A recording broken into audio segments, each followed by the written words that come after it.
Assalamualaikum warahmatullahi wabarakatuh. Apa kabar semuanya? Semoga semuanya dalam keadaan sehat walafiat dan selalu berada di dalam lindungan Allah Subhanahu wa taala. Amin ya robbal alamin. Bagaimana, sudah siap untuk pembelajaran hari ini? Baiklah, sebelum kita simak video pembelajaran hari ini, kita awali dengan membaca basmalah.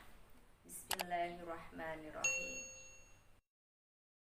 Materi kita kali ini adalah tentang teks laporan hasil observasi. Apa itu teks laporan hasil observasi?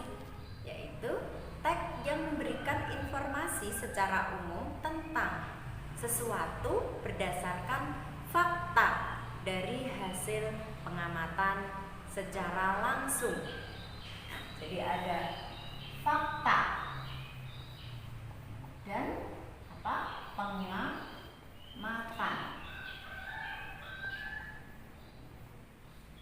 Jadi pengamatan atau biasa disebut observasi itu dilakukan oleh si pengamat dengan terjun langsung ke lapangan untuk mengetahui sebuah atau suatu informasi yang ada. Ya, fakta dari hasil pengamatan. Informasi itu bisa meliputi objek tentang keadaan alam, ya, keadaan lingkungan, hewan, tumbuhan, lingkungan sosial, sebuah peristiwa, misalnya kesenian dan kebudayaan.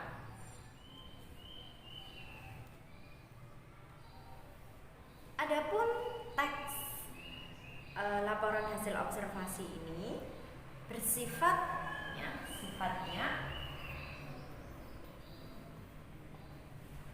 yang pertama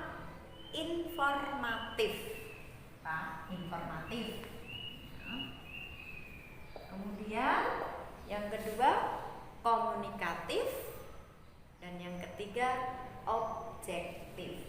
Informatif, komunikatif, saya ulangi sekali lagi, dan objektif atau apa adanya. Sehingga dalam teks laporan hasil observasi harus disajikan secara jelas sehingga memudahkan untuk dipahami oleh para pembacanya. Tujuan teks laporan hasil observasi yaitu paling utama adalah memberikan informasi secara objektif dan fakta yang ada di lapangan sesuai hasil pengamatan yang didapatkannya. Selain itu, teks laporan hasil observasi juga bisa mempunyai tujuan lain, seperti untuk penelitian, memberikan informasi terbaru, mengatasi suatu persoalan, menemukan teknik atau cara terbaru, bisa juga mengambil keputusan yang lebih efektif. Selain itu, bisa juga untuk melakukan pengawasan dan atau perbaikan, dan juga bisa untuk mengetahui perkembangan suatu permasalahan. Nah, adapun fungsi teks laporan hasil observasi ini bisa untuk diri sendiri maupun manfaat untuk orang lain, yaitu diantaranya sebagai bahan penelitian dan juga bisa sebagai sumber yang dapat dipercaya. Selain itu, bisa sebagai laporan tugas dan kegiatan pengamatan, sebagai dokumentasi, juga sebagai ilmu pengetahuan.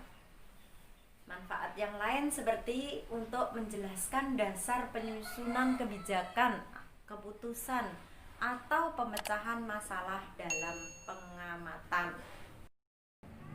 Ciri-ciri teks laporan hasil observasi. Yang pertama, ditulis secara lengkap dan sempurna. Yang kedua, bersifat objektif, global dan universal. Yang ketiga, Objek yang akan dibicarakan atau dibahas adalah objek tunggal. Yang keempat, ditulis berdasarkan fakta sesuai pengamatan yang telah dilakukan. Yang kelima, informasi teks merupakan hasil penelitian terkini yang sudah terbukti kebenarannya. Berikutnya yang keenam, tidak mengandung prasangka atau dugaan yang menyimpang atau tidak tepat. Yang ketujuh, saling berkaitan dengan hubungan berjenjang antar kelas dan subkelas yang terdapat di dalamnya. Yang kedelapan, tidak adanya bagian penutup dari penulis. Penulis hanya melaporkan apa yang dilihat dan diketahuinya berdasarkan hasil analisis serta observasinya. Yang kesembilan, menitik beratkan pada pengelompokan segala sesuatu ke dalam jenis-jenis dengan ciri atau keadaannya secara umum. Dan yang ke-10, disajikan secara menarik, baik kata, bahasa, isinya berbobot maupun susunannya logis atau masuk akal. Yang ke-11, teks laporan hasil observasi menggambarkan sesuatu secara umum sesuai objek tanpa ada opini penulis. Struktur teks laporan hasil observasi secara umum memiliki 3 struktur. Antara lain, yang pertama berupa pernyataan umum, yaitu terdapat pembukaan berisi pembuka atau informasi secara umum hal yang akan disampaikan. Bagian ini berisi hal umum tentang objek yang akan dikaji, menjelaskan secara garis besar tentang objek tersebut. Yang kedua, deskripsi bagian, yaitu terdapat isi, rincian, pembahasan, serta penjelasan secara lebih detail. Yang ketiga, deskripsi manfaat yang berfungsi untuk manfaat setiap objek yang diamati dalam kehidupan. Contoh analisis isi teks laporan hasil observasi. Pada teks laporan hasil observasi yang berjudul Hutan Bakau pada LK halaman 9. Di sini paragraf 1, kalimat yang pertama adalah pernyataan umum, berisi tentang gambaran umum hutan bakau atau disebut dengan hutan mangrove. Paragraf 1 kalimat kedua dan seterusnya pada paragraf 2 sampai 4 adalah deskripsi bagian. Dijelaskan tentang bagian dari hutan bakau adalah hutan pantai dan di paragraf 2 hutan rawa. Sedangkan pada paragraf kelima adalah deskripsi manfaat, yaitu dijelaskan manfaat hutan bakau antara lain 1 dan seterusnya sampai 7 di halaman berikutnya. Demikian tadi contoh analisis isi teks laporan hasil observasi. Baiklah anak-anak, pada pertemuan kali ini kita akan membahas tentang ciri kebahasaan teks laporan hasil observasi, yaitu yang pertama menggunakan verba. Verba, apa itu verba? Ya, kata kerja. Verba di sini ada 3 yang biasanya sering digunakan. Yang verba pertama adalah mengelompokkan, atau mengklasifikasi. Contohnya menggolongkan, membedakan, menyebutkan, memilah, dan lain sebagainya. Verba yang kedua yang digunakan adalah verba relasional. Ya, verba relasional. Tuliskan ya. Verba relasional ini biasanya digunakan untuk membuat atau menyatakan definisi. Contoh seperti adalah, merupakan, ialah, dan lain-lain. Ya. definisi atau istilah teknis yang digunakan secara khusus pada bidang tertentu. Biasanya bisa menggunakan rumus X sama dengan Y. Nah, ini rumusnya X sama dengan Y atau Y sama dengan X. Jadi contoh, hutan rawa merupakan hutan yang tumbuh di daerah yang selalu tergenang air tawar. Itu ada kata hutan rawa, itu masuk E, ya. Merupakan, ini adalah verba relasional sama dengan, kemudian pengertiannya adalah Y. Jika dibalik sama saja. Yang ketiga, verba aktif. Ya, ini digunakan untuk menjelaskan perilaku seperti bertelur, membuat, hidup, makan, dan lain sebagainya. Baik, ada 3 verba ya.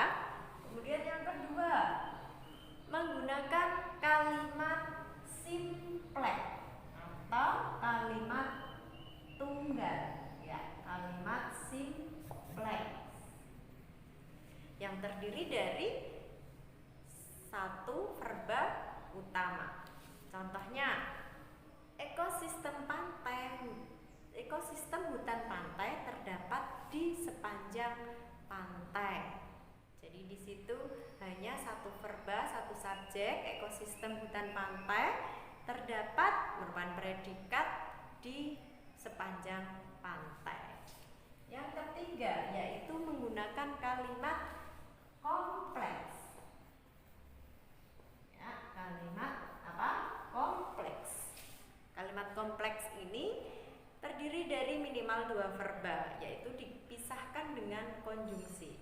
Contoh, kawasan ekosistem hutan pantai memiliki tanah yang berpasir dan berbatu.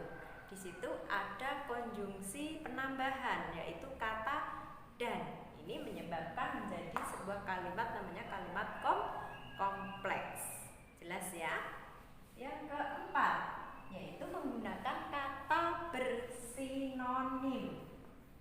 Ya, sinonim. Apa sinonim? Persamaan kata. Udah ya? Kemudian yang kelima, menggunakan kata berantonim atau menggunakan kata berkebalikan atau lawan kata. Demikian tadi penjelasan tentang ciri kebahasaan teks laporan hasil observasi. Baiklah, demikian tadi pembelajaran pada pertemuan kali ini. Semoga bermanfaat dan selamat belajar. Terima kasih. Wassalamualaikum warahmatullahi wabarakatuh.